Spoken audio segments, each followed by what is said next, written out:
الشیطان الرجیم بسم اللہ الرحمن الرحیم یا ایہا الناس اعبدوا ربکم الذی خلقکم والذین من قبلکم لعلکم تتقون صدق اللہ العظیم۔ اللہم صلی علی سیدنا و مولانا محمد وعلی آل سیدنا و مولانا محمد مبارک وسلم۔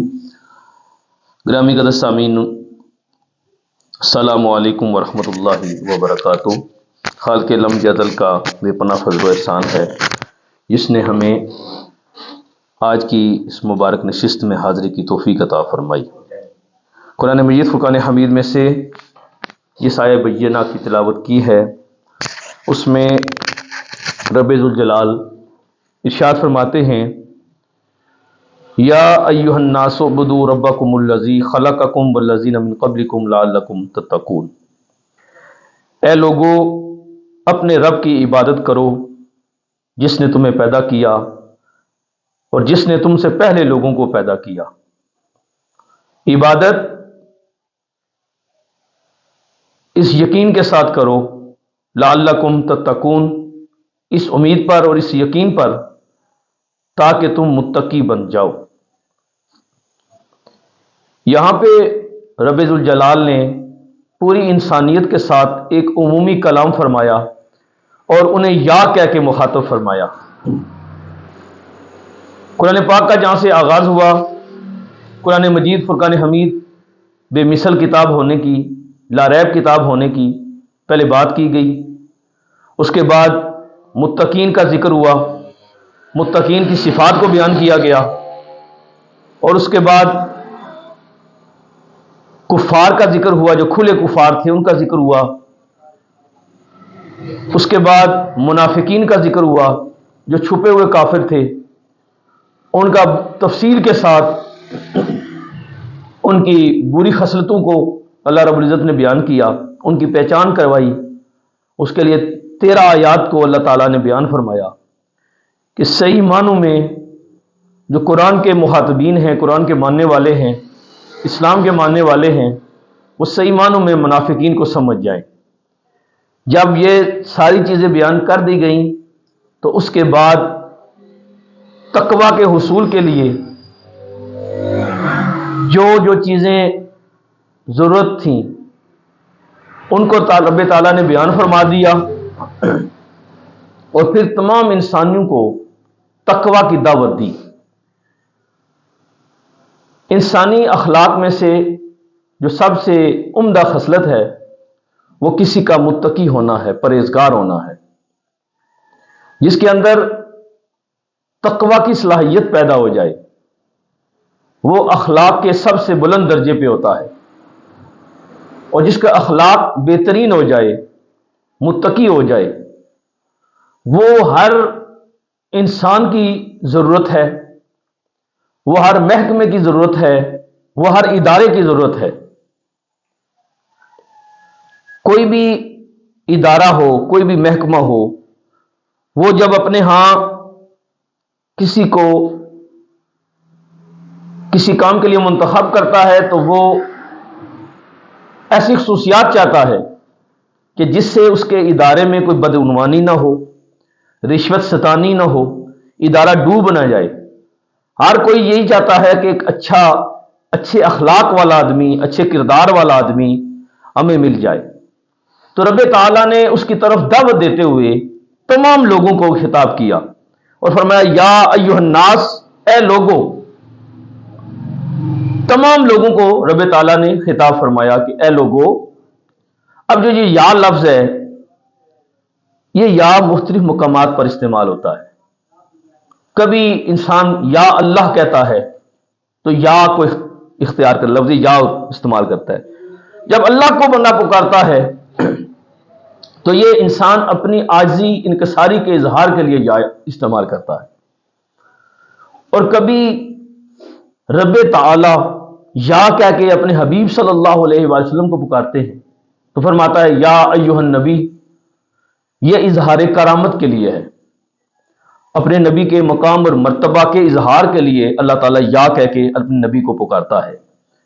اور کبھی یا ایھا المزمل کہہ کے اللہ پکارتا ہے، یا ایھا المدثر کہہ کے اللہ پکارتا ہے، تو یہ اظہار محبت کے لیے ہے۔ یہ کس کے لیے ہے؟ اظہار محبت کے لیے، اپنے نبی سے جو محبت کا اظہار ہے اللہ یا کہہ کے ساتھ اسے پکارتا ہے۔ اور کبھی اللہ تعالی غافلین کی تنبیہ کے لیے بھی یا کہتا ہے، یا کے ساتھ پکارتا ہے، اور یا کے ذریعے سے کسی عبادت کا حکم دیا جاتا ہے، غفلت کی چادر اتارنے کا حکم دیا جاتا ہے۔ اسی طرح کسی کو سزا دینے کے لیے بھی یا استعمال ہوتا ہے، جیسے یا ابلیس، اللہ نے ابلیس کو یا کہہ کے پکارا کہ کس چیز نے تجھے آدم کو سجدہ کرنے سے روکا؟ تو یہ اس طرح یہ مختلف جنگوں پہ استعمال ہوتا ہے۔ یہاں پر جو الناس ہے، اس پر جو الف لام ہے، یہ استغراق کا ہے۔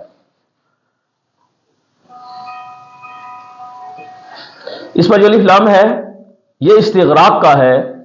یہاں پہ دعوت تمام بنی نوع انسانوں کو دی جا رہی ہے، تمام بنی نوع انسانیت کو دعوت دی جا رہی ہے کہ کیا کرو؟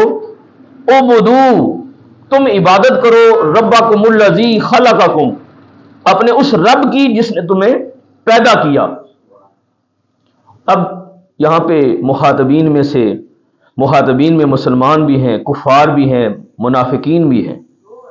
تو یہاں پہ مفسرین کرام فرماتے ہیں کہ جہاں الناس سے مراد اگر استغراق کے لحاظ سے عموم کلی مراد لیا جائے اور تمام لوگوں کو شامل کر لیا جائے، تو پھر عبادت کا معنی چونکہ اللہ کی بندگی ہے، اللہ کی اطاعت و فرم برداری ہے، تو اس کے مختلف زاویے ہیں، اس کے مختلف انداز ہیں۔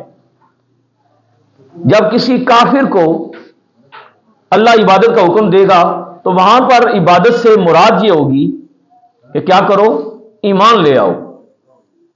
کسی بے ایمان کو جب کہا گیا کہ عبادت کرو تو معنی یہ ہے کہ تم ایمان لے آؤ۔ عبادت سے مراد کیا ہوگی؟ پھر تم ایمان لے آؤ، کلمہ پڑھ لو۔ اسی طرح اگر کسی گناہگار مسلمان کو عبادت کا حکم دیا جا رہا ہے تو مراد یہ ہے کہ توبہ کرو اور جو عبادات تم پر ہیں ان عبادات کو اختیار کر لو۔ اسی طرح اگر یہاں سے کسی منافق کو خطاب کیا جا رہا ہے تو اسے یہ کہا جا رہا ہے کہ تم ایمان کے اندر اخلاص پیدا کر لو۔ تو فرمایا کہ اس میں تمام بنی نوع انسانیت کو اللہ تعالیٰ اپنی عبادت کی طرف بلا رہے ہیں۔ کوئی بھی ایمان ہے تو ایمان اختیار کر لے، کوئی بے نمازی ہے تو نمازی بن جائے، کوئی بے روزہ ہے، روزہ نہیں رکھتا تو وہ روزہ دار بن جائے۔ اسی طرح جس میں جو کمی ہے وہ پوری کر لے، مقصود سب کا ایک ہو کہ سب کی جبیں جو ہے وہ اللہ کی بارگاہ میں جھک جائے۔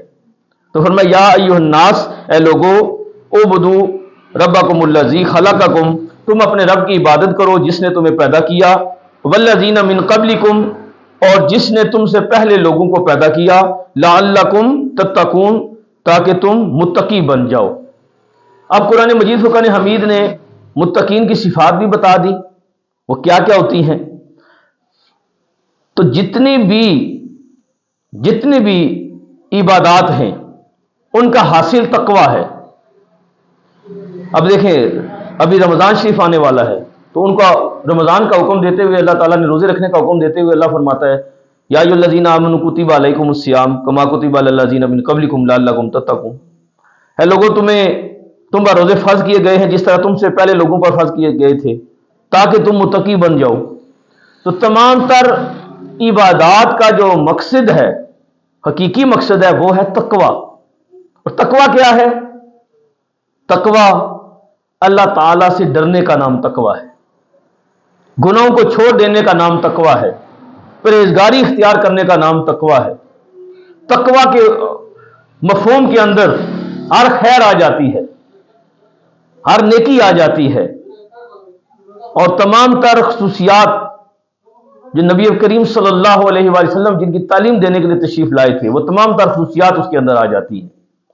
اور تقوی کے بارے میں مختلف صحابہ کرام نے مختلف اس کی تفصیلات، مفہوم کے لحاظ سے تفصیلات مختلف بیان کی ہیں، اور وہ جو سب سے مختصر اور سب سے خوبصورت یہ ہے کہ اپنے آپ کو ہر اس چھوٹے یا بڑے گناہ سے بچا لینا جو اللہ کی ناراضگی کا سبب ہو۔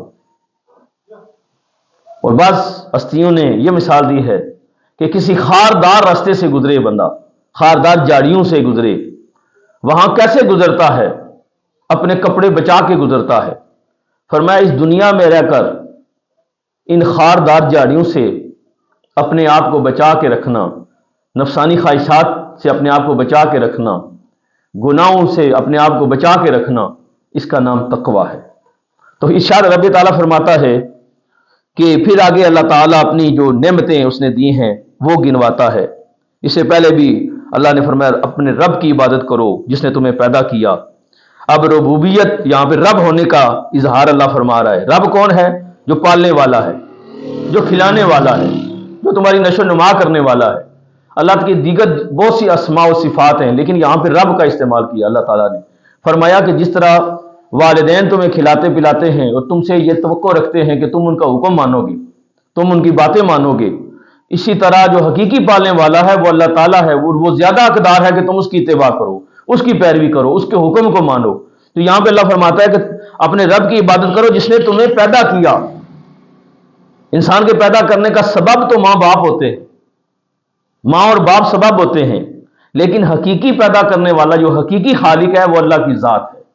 بعض کا سبب موجود ہوتا ہے، بعض کا سبب بھی ہوتا ہے، لیکن اس کا نتیجہ برآمد نہیں ہوتا۔ اس کی وجہ کیا ہے کہ حقیقی زندگی دینے والا، حقیقی پیدا کرنے والا وہ اللہ کی ذات ہے۔ وہ اللہ خود قرآن میں فرماتا ہے کہ اللہ کسی کو اولاد دیتا ہے، کسی کو بیٹیاں دیتا ہے، کسی کو صرف بیٹے دیتا ہے، کسی کو بانجھ رکھتا ہے۔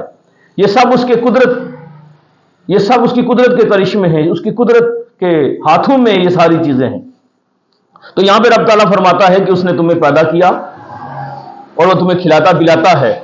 تو جو تمہیں پیدا کرنے والا ہے، جو تمہیں کھلاتا پلاتا ہے، حق یہی ہے کہ عبادت بھی اسی کی جائے۔ جب تم وہ حق ادا کرو گے تو پھر کیا ہوگا؟ لعلکم تتقون، تم متقی بن جاؤ گے۔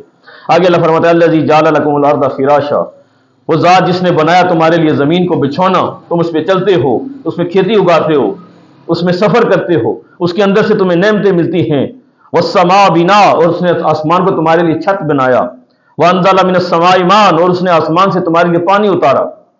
اب پچھلے دنوں بارش نہیں ہو رہی تھی تو کتنے ہم دعائیں کر رہے تھے، اب اللہ نے بارش دے دی تو فرمایا کہ وہ جس نے تمہارے لیے آسمان سے پانی نازل کیا، فاخرج بہ من الثمرات رزقا لکم، اور اس نکالتا ہے تمہارے لیے پھلوں میں سے تمہیں رزق دیتا ہے۔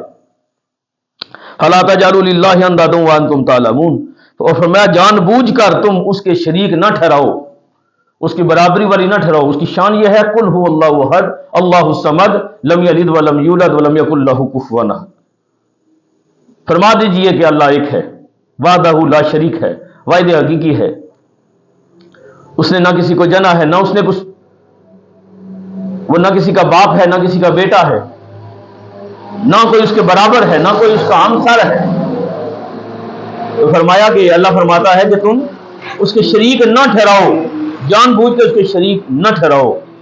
تو رب تعالی ہمیں قرآن مجید فرقان حمید کو صحیح معنوں میں سمجھنے کی توفیق عطا فرمائیں، اور صحیح معنوں میں اللہ تعالی ہمیں اپنی عبادت کی توفیق عطا فرمائیں۔ وما توفیقی الا باللہ العلی العظیم۔